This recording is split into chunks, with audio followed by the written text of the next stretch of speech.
მოგესალმებით. საქართველოს საპატრიარქოს ტელევიზია ერთსულოვნება წარმოგიდგენთ გადაცემას საქართველოს ევროპულ ოჯახში. ბრიუსელში ვიზიტის ფარგლებში საქართველოს პრემიერ-მინისტრი გიორგი კვირიკაშვილი ევროპული სამეზობლო პოლიტიკისა და გაფართოების საკითხებში ევროკომისარ იოჰანეს ჰანს შეხვდა. შეხვედრაზე დასმულ საკითხთა შორის განხილული იყო საქართველოს ეკონომიკური ინტეგრაციის პროცესი. საქართველოსა და ევროკავშირს შორის არსებული ასოცირების ხელშეკრულება საქართველოს ავალდებულებს ხელი შეუწყოს სოფლის მეურნეობას და სოფლის განვითარებას პოლიტიკისა და საკანონმდებლო ბაზის პროგრესული დაახლოების გზით.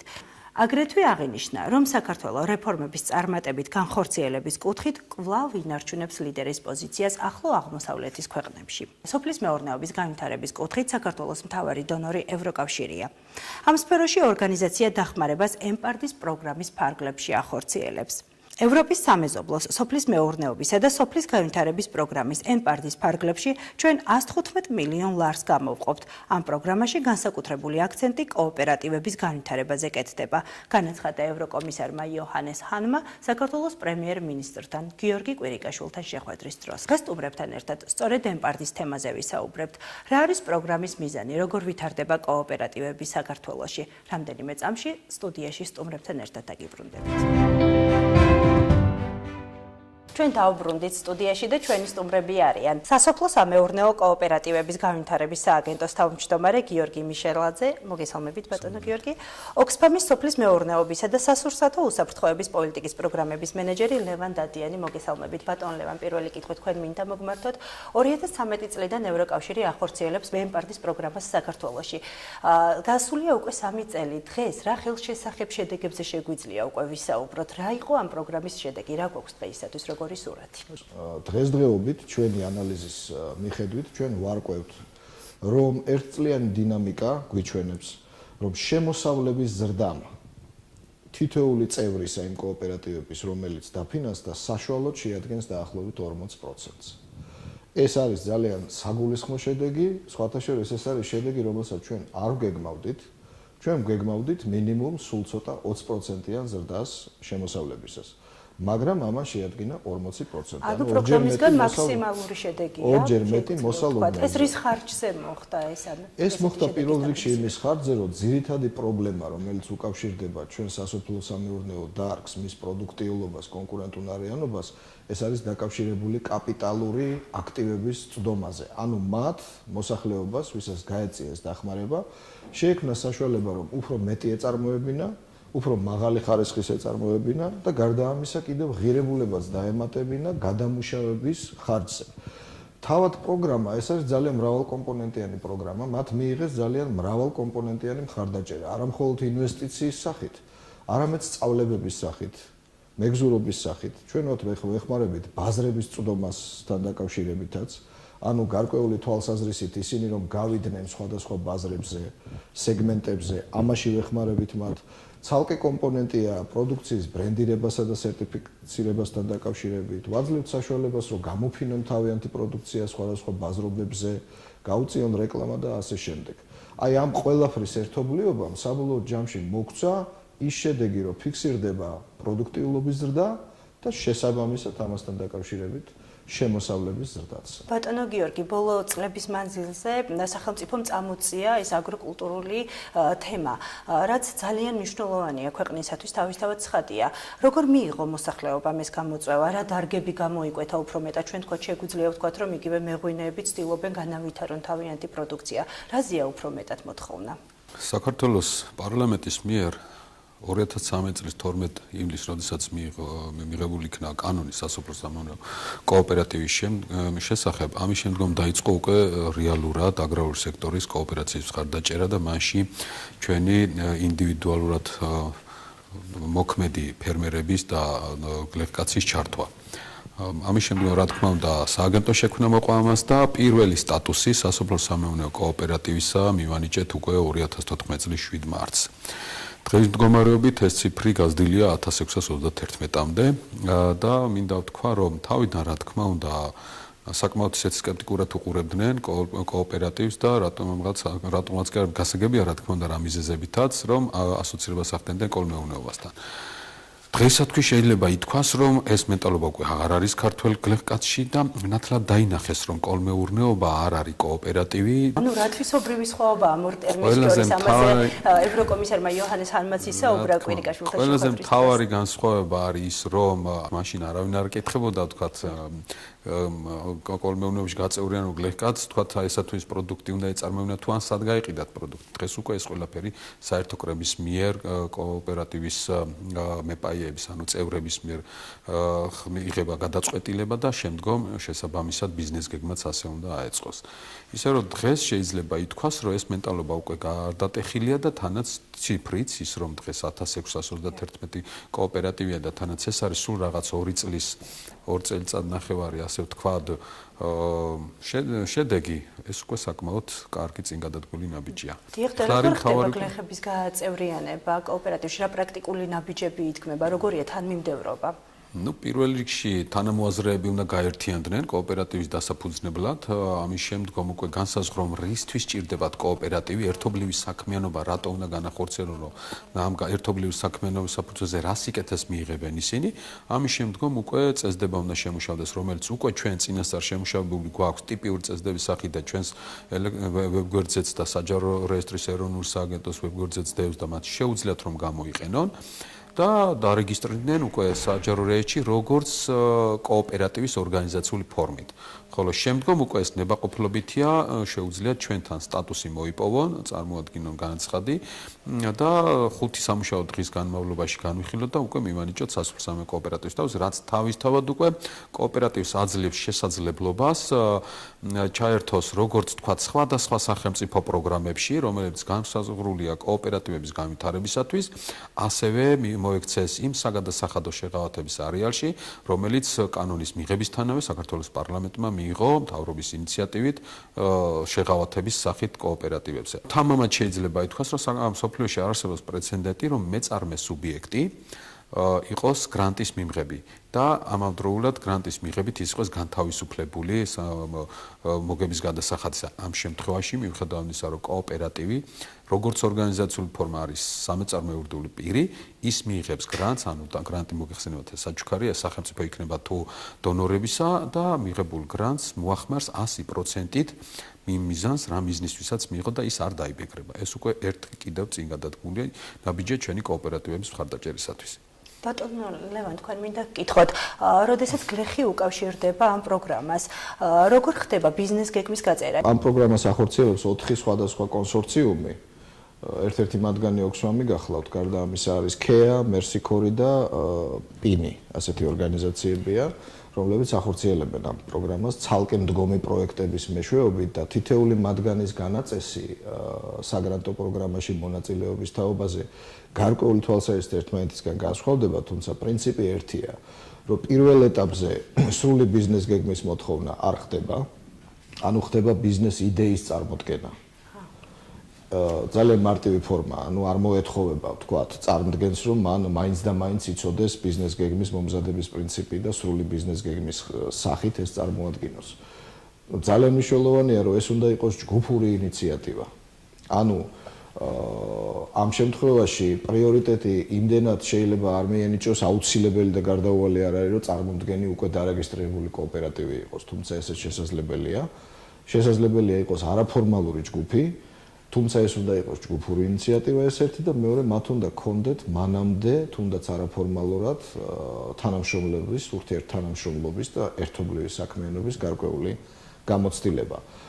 შემდეგ, როდესაც შეირჩევა წინასწარი შერჩევით ეს ბიზნეს იდეები, აი ამის მერე ხდება უკვე ამ ჯგუფთან ძალიან ახლოს მუშაობა. მათი პრაქტიკული სწავლება თუ როგორ შეადგინონ ბიზნეს გეგმა, როგორ შეადგინონ წესდება, როგორ შეათანხმონ წილების განაწილება, საპაიო სტრუქტურა.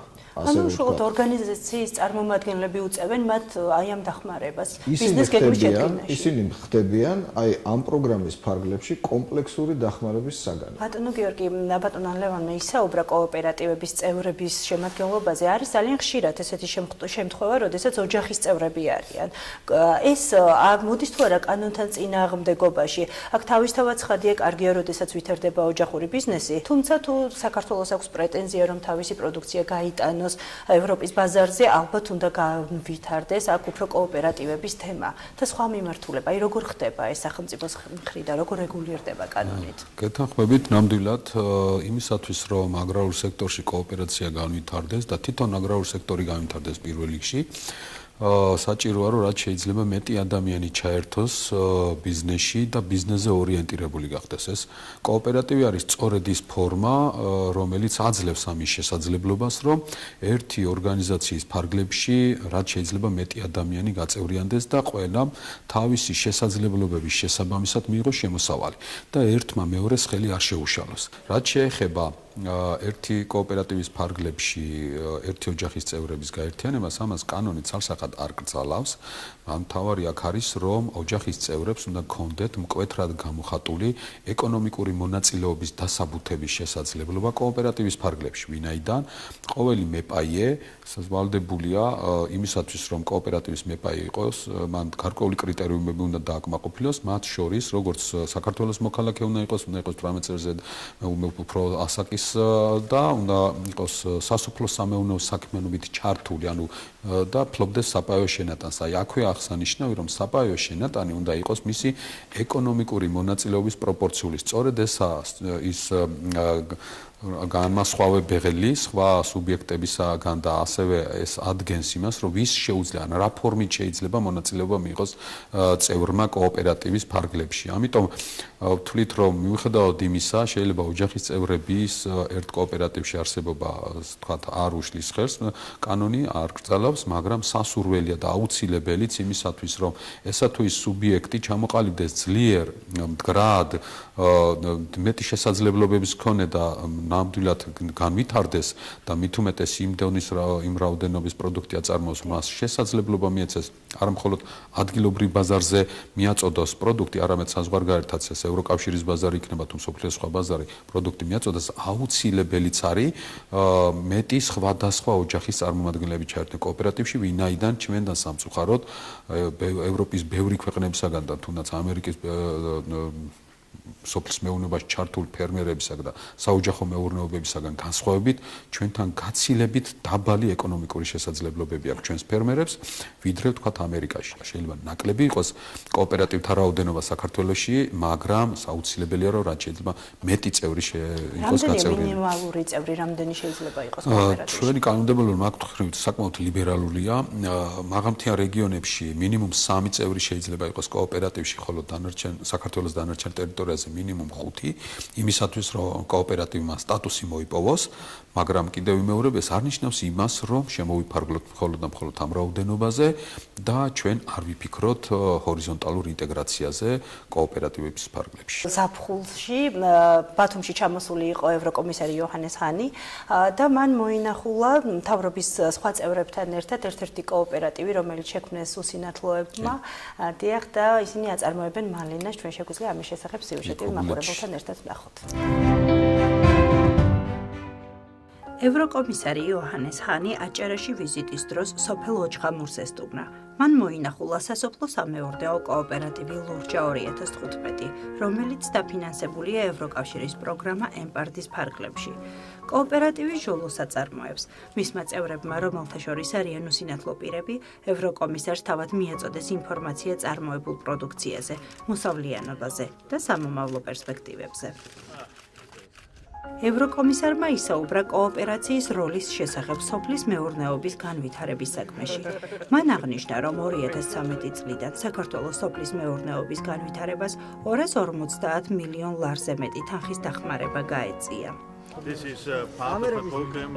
საქართველოს მნიშვნელოვან პროგრესს მიაღწია ვაჭრობის ევროპულ სტანდარტებთან დაახლოების გზაზე. ევროპულ ტექნიკურ სტანდარტებთან დაახლოება მნიშვნელოვანია როგორც ექსპორტის გასაზრდელად, ისე შიდა ბაზრის სრულყოფისათვის. ევროკავშირის სტანდარტების დაკმაყოფილება ქართული პროდუქციისთვის მსოფლიოს სხვა ბაზრებს გახდის ხელმისაწვდომს. ეს დღე ჩვენთვის არის როგორც ყველა ჩვეულებრივი დღე, მათ შორის საუკეთესო.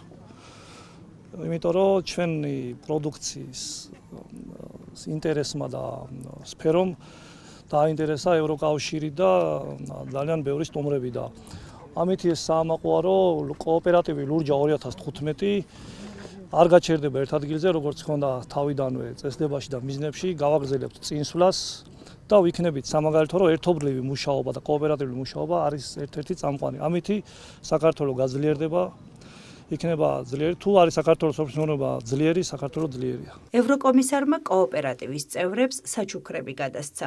მათ შორის იყო ბრაილის შრიფტით ადაპტირებული კომპიუტერები, რომელიც მათ მუშაობას გაუადვილებს. ჩვენ დავბრუნდით სტუდიაში, ბატონი გიორგი ესწრებოდა შეხვედრას და ბატონო გიორგი. შეიძლება ითქვას, რომ ასეთი შეხვედრები საკმაოდ კარგად მოქმედებს ჩვენს მეპაიებს და ჩვენს კოოპერატივებზე, თუნდაც ყველაფერს რომ თავი დავანებოთ, კოოპერატივები ხედავენ იმ ადამიანებს, რომლებიც მხარდამჭერნი არიან ამ პრინციპებისა აგრარულ სექტორში, რასაც ქვია კოოპერაცია და მით უმეტეს ევროკავშირის კომისარი, როდესაც ერთ-ერთ რაიონში, სოფელში ჩადის კოოპერატივთან და ესაუბრება თუ რა სიკეთეები შეიძლება მიიღოს და როგორ შეიძლება ისინი განვითარდნენ და რა პერსპექტივა აქვს მათ საქმიანობას, ეს ძალიან კარგად მოქმედებს ჩვენს კოოპერატივზე და ისაც არის თვალისწინებული, რომ თვითონ ევროკომისარმაც ნახა თუ ევროკავშირის მხარდაჭერის შედეგები და შეაფასეს და ამიტომაც არის, რომ უფრო და მეტად გრძელდება მხარდაჭერა საქართველოს.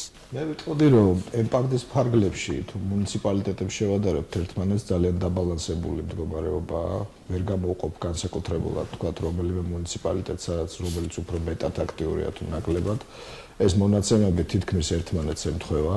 საერთოდ საქართველოს მასშტაბით კიდე იმ 1600 კოოპერატივიდან თუ გეოგრაფიაზე ვიბრძელებთ, აქ ყველაზე აქტიურია სამცხე-ჯავახეთი. რეალურად შეგვიძლია ის თქვათ, ყველაზე მეტი კოოპერატივი დარეგისტრირებულია სამცხე-ჯავახეთში.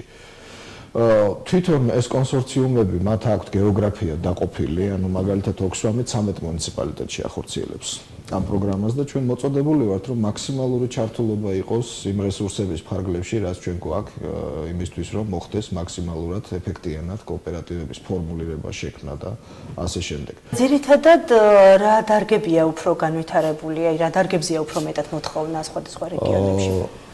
ჩვენ პირადად ვაფინანსებთ 16 სხვადასხვა ქვედარგს, სასოფლო-სამეურნეო ქვედარგს. საუბარი არის ხილბოსტნეულის წარმოებაზე, გადამუშავებაზე. საუბარია თხილზე, მაგალითად სამეგრელოში, ძალიან მნიშვნელოვანი საექსპორტო მიმართულება. შევეჭიდეთ ძალიან საინტერესო მიმართულებას, აქ თქვენს ტელევიზიაში იყო ამაზე გადაცემა ცალკე, არამერქნული სატყეო პროდუქტები. ეს არის ის მიმართულება, რომლის საწარმო სარეალიზაციო ჯაჭვი საერთოდ არ არის ჯერჯერობით ფორმირებული სათანადოდ ქვეყანაში. ტრადიციული დარგები, რა თქმა უნდა, გამოვდივართ მუნიციპალური სპეციფიკიდან, იქ სადაც ის ტრადიციული დარგია, ამაზე ვამახვილებთ ყურადღებას. ახლა დარგობრივი შეზღუდვა, მაგალითად, დასაწყისში ჩვენ გქონდა, მაგრამ პროცესში ჩვენ შევხედეთ, რომ დარგობრივი შეზღუდვამ შეიძლება მოიტანოს გარკვეული კარგი ინიციატივების დაკარგვაც ამ ინიციატივების. ამიტომ ეს შეზღუდვა მოიხსნა და მთლიანად, ესე იგი, შეზღუდვის გარეშე ყველა დარგზე ეს შესაძლებელი იყო. გამოიკვეთა ჩვენი პროექტის ფარგლებში 16 ძირითადი. მაინც ყველაზე აქტიური დარგი რომელია წარმოდგენილი? ყველაზე აქტიურად. იცით რა, ყველაზე აქტიური დარგი შეიძლება ითქვას, ეს არის მაგალითად თხილში ძალიან აქტიურია ეს მდგომარეობა, კოოპერირების პროცესი. აი თქვათ ხდება თუ არა თხილის ექსპორტი? კოოპერატორების მიერ ჩვენი მონაცემებით პირდაპირ კოოპერატორების მიერ არა, მაგრამ კოოპერატივს აქვს ურთიერთობა ექსპორტიორთან, რომელიც ამის ექსპორტს პირდაპირ ახდენს. უბრალოდ უპირატესობა კოოპერაციული მიდგომის აქ იმით არის, რომ კოოპერატივი გარკვეული თვალსაჩინით გამომდინარე იქიდან, რომ კრიტიკულ მასას აწარმოებს პროდუქტის, მას შეუძლია ფას წარმოქმნაში თავისი სიტყვა თქვას. იმიტომ რომ ის უნიფიცირებას ახდენს ხარისხისას და აწარმოებს უფრო მეტ რაოდენობას, ვიდრე რომელიმე ინდივიდუალური ფერმერი. და ვთქვათ პრაქტიკულად თვითონვე რომ აწარმოონ, თვითონ გამოახდინონ ექსპორტი თავიანთი პროდუქციის, ამ შემთხვევაში მოგებაც უფრო მეტი იქნება ალბათ კოოპერატივისთვის. ევროპაში ხო, ვთქვათ ეს მაგალითი სულ საბაზრო მარჟას მიიღებდნენ მაშინ ამ შემთხვევაში, უბრალოდ ეხლა ეს არის დასაწყისი, ეს დამწყები კოოპერატივები არიან და რა თქმა უნდა მათ ნელ-ნელა უნდა გაზარდონ თავისი წარმოება ახალი წევრების ამატების გზით. ეხლა კოოპერატივში ახალი წევრის შემომატება ეკონომიკურ მონაწილეობაზე საუბრობდა ბატონ გიორგი. ეს პირდაპირ ნიშნავს იმას, რომ კოოპერატივს თითოეული წევრის ბაზაზე ეზრდება თავისი პოტენციალი. ძალიან კარგი მაგალითი შემიძლია მოვიყვანო, ვთქვათ, სააგენტოსა და ოქსვამის თანამშრომლობის ამ მიმართულებით. ყველასთვის ცნობილია ყველაზე დიდი კოოპერატივი საქართველოში, დარჩელის თხილი, რომელიც დაახლოებით 600 წევრისგან შედგება. მთავრობის მხრიდან მოხდა კაპიტალური ინვესტირება და შეიქმნა საშრობი ქარხანა და ჩვენი მხრიდან, ჩვენი საგრანტო პროგრამით მივეცით საშუალება ამ კოოპერატივს არა მხოლოდ გაეშრო თხილი ნაჭუჭში, ვთქვათ, არამედ დაემტრია კიდეც და გულის სახითაც გაეყიდა და ეს ისეთი მაგალითია, როდესაც 600 კაცია გაერთიანებული ამხელა 1000 ტონის სიმძლავრის მქონე გადამამუშავებელი საწარმოს გარშემო, რა თქმა უნდა, პირდაპირ პერსპექტივა არის, რომ ის პირდაპირ გავიდეს ექსპორტზე, შუამავლის გვერდზე ავლით და რა თქმა უნდა, გაზარდოს თავისი შემოსავლები ამით. თუმცა ეს მომავლის საქმეა. აქ კიდევ არის სწავლების მომენტი ძალიან მნიშვნელოვანი, ბაზარზე ოპერირების მომენტი, მოლაპარაკებების უნარიანობა, თვითონ საერთაშორისო ბაზრებზე გასვლის ცოდნა. ეს ყველაფერი მომავლის საქმეა და ჩვენი იმედი გვაქვს, რომ ამ ბაზით, რაც შეიქმნა, ეს უზრუნველყოფილი იქნება უახლოესი წლების განმავლობაში. და მიდის თუ არა მუშაობა პროექტის ფარგლებში, რომ ვთქვათ, მოხდეს სოფლების ბრენდირება. აი მაგალითად ხვანჭკარა ასოცირდება, ხო, არაჩვეულებრივ ქართულ ღვინოსთან. აი ესეთი პრაქტიკა ძალიან კარგად არის დანერგილი ევროპაშიც. ეს არის ჩვენი დარგის სოფლის მეურნეობის და ზოგადად ქვეყნის ერთ-ერთი ეკონომიკური მომავლის გამოხატულება. ჩვენ რეალურად, თქვათ, საერთაშორისო ბაზრებზე, თქვათ, არ გამოვირჩევით საექსპორტო პროდუქციის დიდი მრავალფეროვნებით, მაგრამ ჩვენ გვაქვს გარკვეული პოტენციური ნიშები, რომლის შევსებაც შეიძლება ზუსტად ესეთი ბრენდული პროდუქტებით. რამდენიმე მაგალითი ასეთი არსებობს, მაგალითად უსახელაურის ყურძნის წარმოებელთა კოოპერატივი ლეჩხუმში, ეს KRS კონსორციუმია, ეს ძალიან კარგი მაგალითია.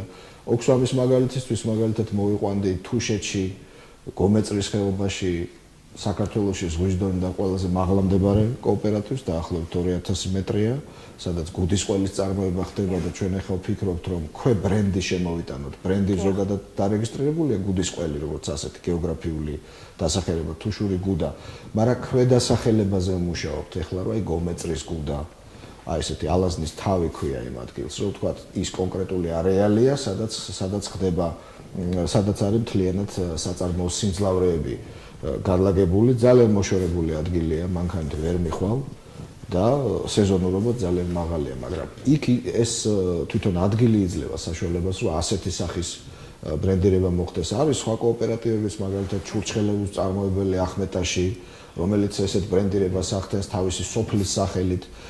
ეს პროცესები არის დაძრული, გვაქვს რამდენიმე კარგი მაგალითი, მაგრამ ამას ჭირდება კიდევ დრო, ჭირდება პროცესი, ჭირდება მუდმივ მოქმედი მხარდაჭერის პროცესი. ჭირდება უფრო მეტი მხარდაჭერა და პიარი, რაც მთავარია. აი ამასთან დაკავშირებით შეიძლება აღნიშნოს, სწორედ კოოპერაცია აძლევს შესაძლებლობას ერთი სოფელი, ერთი პროდუქტის პრინციპით ჩამოყალიბდნენ და თუნდაც ერთ სოფელში აწარმოონ ერთგვაროვანი პროდუქტი, რომლის გაბრენდვაც თავისუფლად შეიძლება თავისი სპეციფიკიდან გამომდინარე, რა თქმა უნდა, იმ სოფლის და იმ რეგიონის გათვალისწინებით.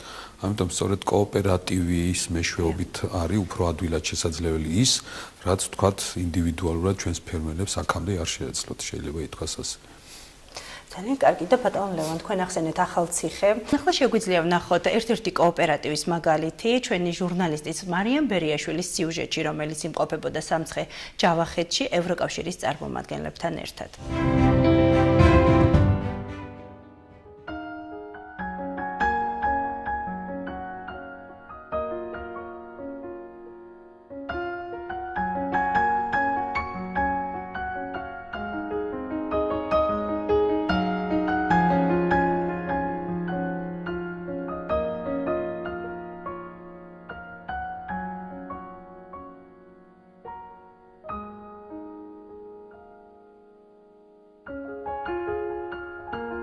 სამცხე ჯავახეთი, ახალციხე, სადაც ადგილობრივები სოფლის მეურნეობის განვითარების პროგრამებში აქტიურად არიან ჩართულნი.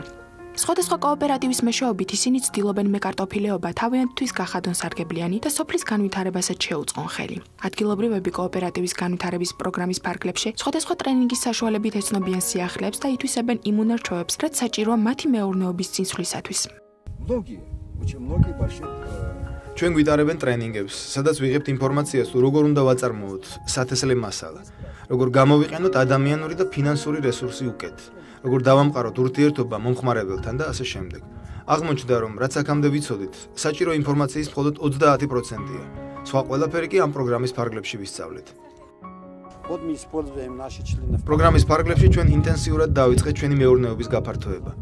გასულ წლებში საბჭოთა ტექნოლოგიებით ვსარგებლობდით. ახლა კი ემპარტმა და მერსი კორპუსმა მოგცვა საშუალება სხვადასხვა ტრენინგის საშუალებით სიახლეები გავიგოთ. მათი დახმარების მეშვეობით ჩვენი კოოპერატივების და სხვა კოოპერატივების მიწებს შორის განსხვავება უკვე იგრძნობა. სოფლის მეურნეობის და სოფლის განვითარების ევროპის სამეზობლო პროგრამა ENPARD სხვადასხვა ქვეყანაში აქტიურად ხორციელდება და მისი მიზანია მეზობელი ქვეყნების მჭიდრო თანამშრომლობა გამოცდილების გაზიარების კუთხით. ევროკავშირის წარმომადგენლები სხვადასხვა ეტაპზე აქტიურად არიან ჩართულნი კოოპერატივების განვითარებისა და მათი საქმიანობის მონიტორინგის პროცესში. მინდა აღნიშნო, რომ საქართველოში ჩვენი პროგრამა მოიცავს სამ ფაზას. ესაა კოოპერატივების შექმნა, კოოპერატივის წევრებისათვის ტრენინგების ჩატარება, სხვა ფერმერებთან კავშირი და ინფორმაციისა და გამოცდილების გაზიარება. ENPARD-ის პროგრამა სხვა ქვეყნებშიც ხორციელდება, სომხეთში, მოლდოვაში. ჩვენ ვატარებთ სასწავლო ტურებს სხვადასხვა ქვეყნის მასშტაბით, რათა კოოპერატივების წევრებმა ერთმანეთს თავიანთი გამოცდილება მაქსიმალურად გაუზიარონ და გაეცნონ იმ სიახლეებს, რაც მათთვის ჯერ კიდევ უცნობი იყო. სოფლის ეფექტური განვითარება სოციალური, ეკონომიკური და გარემოსდაცვითი ასპექტების გათვალისწინებას ყოველთვის მოითხოვს. ამ ერთიან პროცესში მნიშვნელოვან როლს ასრულებს განათლების, მეწარმეობის, ინფრასტრუქტურის განვითარება, ასევე ბიომრავალფეროვნების დაცვა და კლიმატის ცვლილებისადმი ადაპტაცია, რომლებიც ამ ეტაპზე პროგრამის ფარგლებში, როგორც ვნახეთ, კოოპერატივის თითოეული წევრისათვის რეალიზებულია. ბატონო გიორგი, თქვენ გსურდათ კომენტარის გაკეთება სიუჟეტთან დაკავშირებით? იცით, აი მიუხედავად იმისა, რომ თქვათ არსებობს ჩვენ საქართველოში გვაქვს ისეთი რეგიონები, სადაც ეთნიკური უმცირესობები ცხოვრობენ, მაგრამ უმეტესობაში არიან, აი სწორედ შეიძლება ითქვას, რომ კოოპერაციოს პროცესში ზუსტად ესეთი რეგიონები არიან მოწინავეთა რიგებში, თუნდაც სამცხე-ჯავახეთში 300-ზე მეტი 362 კოოპერატივია შექმნილი, რომელიც პირველ ადგილზეა კოოპერატივთა რაოდენობით და აქტივობით კოოპერაციულ სისტემებში და ასევე შეიძლება ითქვას ქვემო ქართლი, სადაც ეთნიკურად აზერბაიჯანული მოსახლეობაა საკმაოდ კარგად წარმოდგენილი. მე შემიძლია მიულოცო უკვე დღეს თავმამად ჩვენს მეფუტკრეებს, რომ საქართველოს უკვე აქვს შესაძლებლობა პირდაპირ საქართველოს სახელით გაიტანოს თაფლი, აქამდე ქართული თაფლი გადიოდა სხვადასხვა ქვეყნების გვერდისავლით, ასე ვთქვათ, გადიოდა სხვა ქვეყანაში და მერე ხვდებოდა ევროკავშირის ბაზარზე, მაგრამ დღეს უკვე შეიძლება მიულოცოთ ჩვენს მეფუტკრეებს, რომ მათ აქვს შესაძლებლობა ევროკავშირმა აღიარა საქართველო და საქართველოს წარმოებული თაფლი მათ ბაზრისთვის მისაღებად და შესაბამისად თუ უკვე გარკვეული პროცედურების შემდგომ და ეს მცირე პროცედურებია, რაც უშუალოდ მათ უნდა განახორციელონ თავთავიანთ საქმიანობაში და ამაშიც სახელმწიფო მხარდაჭერას აღმოუჩენს მათ როგორც კოოპერატივებს, ისე მეტნაკლებად უკვე ინდივიდუალურ ფერმერებსაც და შეიძლება უკვე ითქვას, რომ უკვე საქართველოს ქართული თაფლის სახელით საქართველოსთან გავა თაფლი ევროკავშირის ბაზარზე და რადგან ევროკავშირის ბაზარზე გავა, შეიძლება ითქვას უკვე, რომ სოფლიოს ბაზრისთვის ქართული თაფლისთვის გზახსნილია. დიახ და მე მინდა გკითხოთ ასევე ოკუპირებულ ტერიტორიებზე, რამდენად ვრცელდება ეს პროგრამა, ბატონო ლევან, რამდენად აქვთ მათ საშუალება ჩართონ ENPARD-ის პროგრამაში? სურვილის დონეზე არის, მაგრამ ობიექტური სიტუაცია, რომ თქვათ, ჩვენ თვითონ ვერ წვდებით ამ რეგიონებს, ვერ ჩავდივართ იქ, ჩვენ ჩაუსვლელად ადგილზე ურთიერთობების დამყარების გარეშე, რაღაცების მოხილვის გარეშე, რა თქმა უნდა, ეს ვერ მოხდება სამწუხაროდ, თუმცა მე უნდა ვთქვა, რომ დევნილთა აქტივობაც საკმაოდ საგულისხმოა აქ ამ პროცესში და გარდა ამისა, ახლა ძალიან მისასალმებელია, რომ თვითონ დევნილთა სამინისტროს სტრატეგიაში არის ეს ასპექტი გათვალისწინებული და რამდენადაც მე ვიცი, ახალი პროგრამა უკვე წამოიწყო აფხაზეთის დევნილთა სამინისტრომ, თუ არ ვცდები და საკმაოდ საინტერესო ასიგნება არის გამოყოფილი ამ მიმართულებით და კიდევ უფრო ინტენსიურად არის საჭირო აი ამ პერსპექტივის ათვისებაც. ჩვენ მაგალითად ყავს დევნილთა კოოპერატივი, ეს გახლავთ წინამძღვრიანთ კარში, მცხეთის რაიონი და მინდა ვთქვა, რომ ეს იყო ერთ-ერთი უპირველესი კოოპერატივი მთლიანად საქართველოში, მოქმედი კოოპერატივი, ეს არის ქალთა კოოპერატივი პატარა ლიახვის ხეობიდან და ისინი აწარმოებენ, ისინი კრეფენ ასკილს, აშრობენ და აბარებენ. ძალიან მნიშვნელოვანია კიდევ ამ კოოპერატივების დაკავშირება გადამამუშავებელთან, მყიდველთან, ექსპორტიერთან. ეს კიდევ ცალკე მხარდაჭერის საგანია ჩვენი პროექტის ფარგლებში, ჩვენ ამას ვცდილობთ, რომ ისინი ასე ვთქვათ არ მივატოვოთ ბაზარზე ოპერირების თვალსაზრისით, ანუ ისინი ახალ დამწყებები არიან. ბატონო ლევან, სანამ მოხდება აი ამ ყველაფრის ექსპორტი, რასაც ისინი აწარმოებენ, მანამდე აუცილებელია ალბათ, რომ სასაწყობო მეურნეობის განვითარების თემად შემოვიტანოთ, იმიტომ რომ არის ეს პრობლემა საქართველოში. მინდა გკითხოთ თქვენს და ბატონ გიორგისაც, სახელმწიფო როგორ არის ჩართული ამ სასაწყობო მეურნეობის განვითარების პროცესში და რა ხდება პროგრამის ფარგლებში. რა თქმა უნდა, ინფრასტრუქტურის არარსებობა გარკვეულწილად ჩვენს მეწარმეებს ხელს უშლის იმასში, რომ მათ ჰქონდეთ შესაძლებლობა მათ მიერ წარმოებული პროდუქტის მიწოდების სეზონი განავრცონ და ხანგრძლივონ, ასე ვთქვათ, მაგრამ ამის მიუხედავად სწორედაც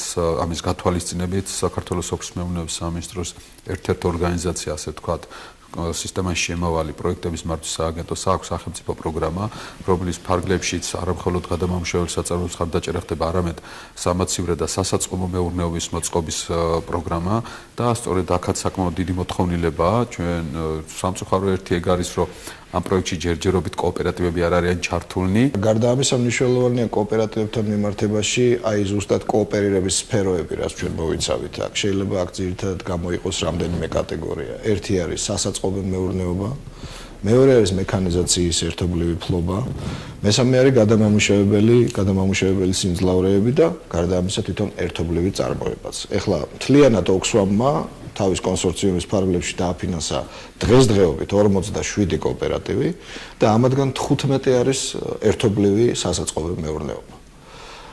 თვითონ კოოპერაციის სპეციფიკაც თავისთავად, როცა ღირებულების დამატებაზე ვსაუბრობთ პროდუქციის, რა თქმა უნდა, ერთ-ერთი მნიშვნელოვანი მიმართულება არის სასაწყობო სამაცივრე მეურნეობები. ეს არის პირდაპირ, ასე ვთქვათ, მორგებული კოოპერაციულ პრინციპებზე ორგანიზების თვალსაზრისით მიმართულება და ძალიან მნიშვნელოვანია. აი თუნდაც ავიღოთ ისევ კიდევ ერთხელ გავიხსენებ დარჩელის თხილის მაგალითს. ეხლა დარჩელის თხილის სხვა არაფერი არ არის, ორი ძირითადი კომპონენტია, ერთი არის სასაწყობო და ეს არის უმსხვილესი კოოპერაციული სასაწყობო მეურნეობა თხილის დარგში საქართველოში. მას აქვს 1000 ტონა ერთდროულად შეიძლება დასაწყობდეს 1000 ტონა მზა პროდუქცია. წარმოიდგინეთ ახლა ეს რამხელა რაოდენობა ერთის მხრივ და მეორეს მხრივ რამხელა შესაძლებლობა თვითონ კოოპერატორისთვის, რომ იმ დროს, როდესაც თხილი იაფია, ის იძულებული არ იყოს, რომ ეს თხილი გაყიდოს, იმიტომ რომ მას მის შენახვის შესაძლებლობა არ აქვს. არამედ შენახვის მეშვეობით იმ სეზონზე, როცა თხილის ფასი მაქსიმალურია, მაშინ გამოიტანოს რამხელა შეღავათი და შემოსავლის მარჟა ეძლევა მას.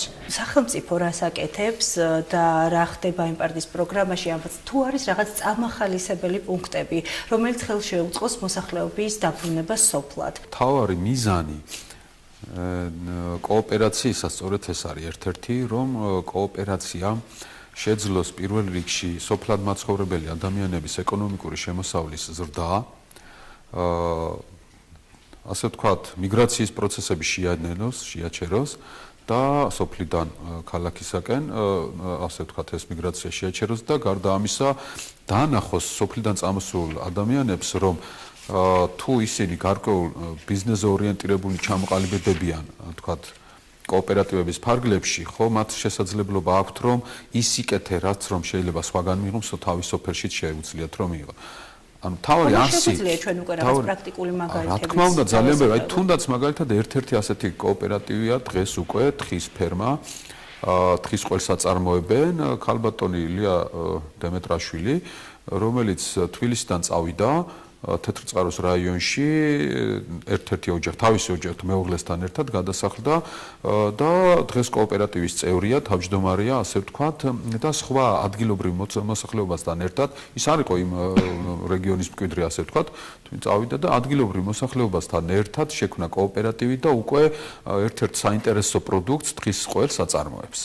ეს ერთ-ერთი მაგალითი თავისთავად ის შეღავათები, სახელმწიფო შეღავათები, ხო, უკვე მოქმედებს მასზე და შესაბამისად უკვე სიკეთესაც იღებენ. დიახ, ამ ხრივ რა ხდება იმ პარტიის პროგრამაში? ძალიან კონკრეტული მაგალითი შემიძლია მოვიყვანო. ეხლა თავისთავად ცხადია სოფლად დასაქმების და შემოსავლის გენერირების პერსპექტივა, რა თქმა უნდა, აუცილებლად დადებით გავლენას მოახდენს სოფლიდან მიგრაციის თვალსაზრისით და ამ მაგალითთან დაკავშირებით გეტყვით. ეს არის ადრეც ვახსენე. ეს არის თუშეთში გომეწრის ხეობა. იქ, ესე იგი, ყველის საწარმოს შექმნამ გამოიწვია ის, რომ 3 კომლი დაბრუნდა უკან საცხოვრებლად. და მათ შორის ერთ-ერთი, ეს არის ძალიან აქტიური საინტერესო პიროვნება, პაატა აბულიძე, ის ამერიკის შეერთებულ შტატებში ცხოვრობდა.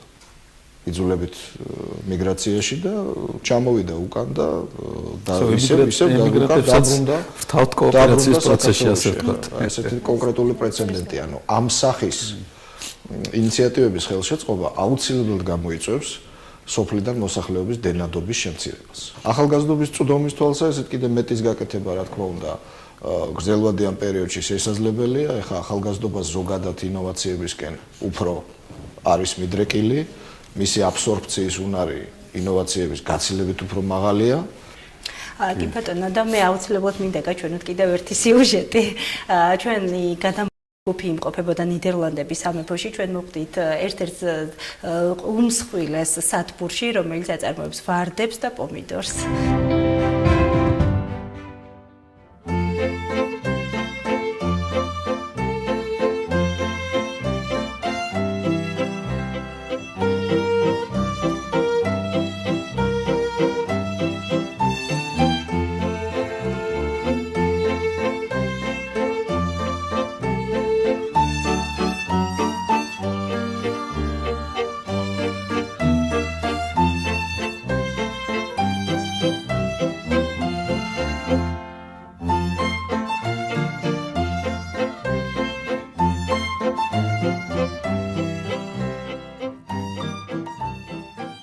Hello, my name is Ad Ferden. მოგესალმებით. მე ვარ Ad Ferdeni და ჩვენ ვიმყოფებით კომპანია Ad Prosenში.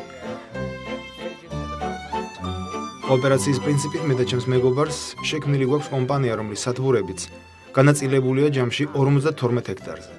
ჩვენ ეს ბიზნესი 1980 წელს დაავიწყეთ. ხოლო 2000 წელს გადავწყვიტეთ გაგვეკეთებინა კომპანიის რებრენდინგი და ავაშენეთ თანამედროვე ტიპის სათბურები, რომელიც აღჭურვილია თანამედროვე ტექნიკით. ეს ვარდების სათბური 4 ჰექტარზეა გადაჭიმული. წელიწადში კომპანია 11 მილიონ ვარდს ზრდის. წარმატებული მოსავლისთვის ყველაზე მნიშვნელოვანია 5 კომპონენტი: თესლი, წყალი, ტემპერატურა, განათება და სათბურის კეთილმოწყობა. მაგალითად, ამ კონკრეტულ ადგილზე სინათლის დიდი წყარო გვაქვს. მცენარის სრულყოფილად ზრდისათვის სათბურის პირობებში ასევე მნიშვნელოვანია ტენიანობა და ბოლოს, რა თქმა უნდა, წყალი. თუ არ გაქვს ბუნებრივი განათების საშუალება, მაშინ ვცდილობთ ჩავანაცვლოთ კარგი ხელოვნური განათებით. თუ არ გვაქვს საკმარისად კარგი ხარისხის წყალი, რაც აფერხებს ვარდის გაზრდას, მაშინ წყალს ვუტარებთ ექსპერტიზას და ვამატებთ მინერალებს. ათასობით ნერგი, რომელსაც თქვენ აქ ხედავთ, 5 წლისაა და ვფიქრობთ, რომ კიდევ მომავალი 5 წელი კიდევ იარსებებს თითოეული მცენარე. ყოველ დღე ჩვენ ვჭრით მათ, რადგან ეს ძალიან მნიშვნელოვანია ვარდების სწორი ზრდისათვის. მე ვარ აგრონომი და მე მამასთან დავიწყე კომპანიაში მუშაობა. ასე რომ მოსავლის სახით ჩვენ ყოველ დღე ვიღებთ სხვადასხვა ზომის სხვადასხვა ვარდს. დღეს აქ უკვე ჩემი შვილიც მუშაობს. მე დღესაც კი ჩემი ხელით ვუვლი და უშუალოდ მაქვს მცენარეებთან შეხება. ყოველთვის პირადად ვამოწმებ, როგორია ტემპერატურა და ტენიანობა სათბურში. თქვენ ხედავთ, რომ უამრავი ვარდი გვაქვს მოყვანილი. და ასევე ხედავთ მათ ხარისხს. ეს ჩვენი თანამშრომლების დამსახურებაა. მათ იციან, როგორ გაზარდონ ყვავილები ახალი ტექნოლოგიების დახმარებით. ასე რომ ჩვენი კომპანიის წარმატება მნიშვნელოვნადაა დამოკიდებული აქ დასაქმებულ ხალხზე. კომპანიის წარმატების ერთ-ერთი უმთავრესი საიდუმლო არის მისი კოლექტივი. ამ სათბურში სულ 25 კაცი მუშაობს. აქედან გვყავს 2 თანამშრომელი, რომელიც მუდმივად ახალი ინოვაციების, ტექნოლოგიების ძიებაშია და პარალელურად მუდმივად უტარებენ ტრენინგებს. დანარჩენ თანამშრომლებს უზიარებენ გამოცდილებას, თუ როგორ უნდა მოუარო მცენარეებს. ჩვენი მუშაობის პრინციპი გუნდური მუშაობაა. ამიტომაც ვიღებთ საუკეთესო ხარისხს ყოველთვის. ეს არის სპეციალური მოწყობილობა, რომელზეც დგება ერთი ადამიანი. ის ჭრის ვარდს, ათავსებს სპეციალურ ყუთში და როდესაც ერთ ადგილას ამოწურავს საქმეს, ის აჭერს ღილაკს თითს და მოწყობილობას იგი ახლა სხვა მხარეს გადახავს. როდესაც მთავრდება ვარდების მოჭრა, ისინი გადაგვაქვს სხვა სპეციალურ ოთახში. გარშემო ხედავთ უამრავ განათებას. ეს ძალიან მნიშვნელოვანია. ზაფხულში ჩვენ მზის ენერგიის მეშვეობით 1000 ერთეულ ნათურას ვანათებთ. შუქი პერიოდულად რამდენიმე საათით ითიშება, რათა ყვავილებმა შეძლონ მშვიდად დაძინება. ახლა სწორედ შუქის გამორთვის დროა. ვარდები მოჭრის შემდეგ შემოგვაქვს ამ ოთახში, სადაც არის მუდმივი გრილი ტემპერატურა და ყვავილებს ერთი სრული დღე ვაწყობთ სპეციალური სითხით ავსებულ ავზებში. მეორე დღეს ყვავილები გამოგვაქვს ოთახიდან. ვათავსებთ ამ სპეციალურ დანადგარზე, სადაც თითოეული ვარდი გადის დეტალურ შემოწმებას 11 ეგრეთ წოდებულ სადგურზე. და შემდეგ ვახარისხებთ ზომების მიხედვით. და ბოლოს, ეს არის ოთახი, სადაც უკვე ვარდები გამზადებულია ექსპორტისთვის, მთელი მსოფლიოს მასშტაბით და მათ შორის საქართველოსთვის. შეხედეთ, თითოეული ვარდი არის სრულიად ჯანსაღი და მშვენიერი. ისინი გაემგზავრებიან მთელ მსოფლიოში და უამრავ ადამიანს მიანიჭებენ ბედნიერებას.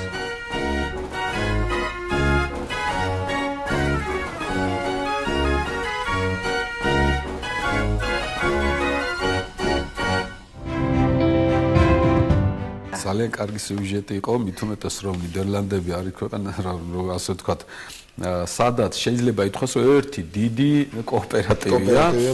მთელი ქვეყანა არის კოოპერატივი, იმიტომ რომ ყველა მიმართულებით განვითარებული, პროდუქტი სადაც იქნება, თითქმის ყველგან კოოპერატივია. ეს სასათბურო მეურნეობები იქნება, მესაქონლეობები იქნება თუ ვთქვათ, ღია გრუნტზე ცოტა იშვიათად, მაგრამ ძირითადად იქ მაინც სასათბურო მეურნეობები და ამიტომ სულ თითქმის შეიძლება ითქვას, რომ ნიდერლანდები არის ერთი დიდი კოოპერატივი, კოოპერატივთა ერთობლიობა და ეს საუკეთესო მაგალითია, რომ ჩვენმა ფერმერებმა, ჩვენმა გლეხებმა ნახონ, გაეცნონ და გადმოიღონ მათი პრინციპები და ჩვენ სწორედაც ვცდილობთ, რომ აი ეს პრინციპები, რაც ევროკავშირმა გაიარა მთელი 170 წელზე მეტი ისტორია კოოპერაციის განვითარებისა მსოფლიოს და ევროპას მათ შორის და ჩვენ ამის ფუფუნება არ გვაქვს, რომ ამდენი ხანი ველოდოთ ჩვენს კოოპერატივების განვითარებას, მაგრამ ჩვენ ყველაფერი უნდა გავაკეთოთ ეს განვითარების პერიოდი შევამციროთ დრო და მივიყვანოთ უფრო ადრე სახელმწიფოს თუ დონორების მხარდაჭერით.